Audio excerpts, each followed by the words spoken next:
বাড়িতে আজকে কাসুন্দি বানানো হবে, যে কারণে আমি আমগুলোকে ভালো করে ছিঁচ্ছিলাম, তারপরে তুলে রাখলাম। আর এদিকে সর্ষে আর কালো সর্ষে আর শুকনো লঙ্কাকে মিক্সিতে ভালোভাবে গুঁড়ো করে নিচ্ছি। আমি করব না, কাকিমা করবে, তো আমি দেখে নেব, পরের বারে আমি নিশ্চয়ই করব, চেষ্টা করব করার জন্য। আর এই দেখো আমগুলোকে ভালোভাবে ছেঁকে একটা আলাদা যে পাত্রে নিয়ে নিল। এরপরে গুঁড়ো যে মশলাটা করেছিলাম ওই সর্ষে আর শুকনো লঙ্কা, ওটাকে ভালোভাবে এর মধ্যে মাখাতে হবে, অনেকক্ষণ ধরে মাখাতে হবে।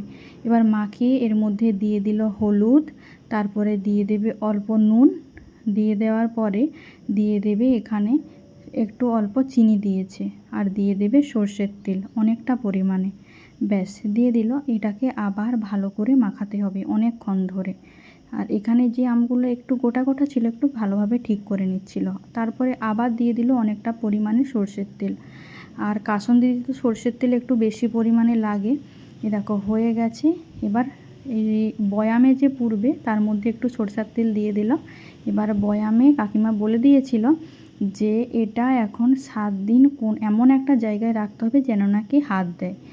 আমার কাকিমার কথা মতো বয়ামটা লাগিয়ে একটা ভালো জায়গায় রেখেছি যাতে কারো না হাত পড়ে।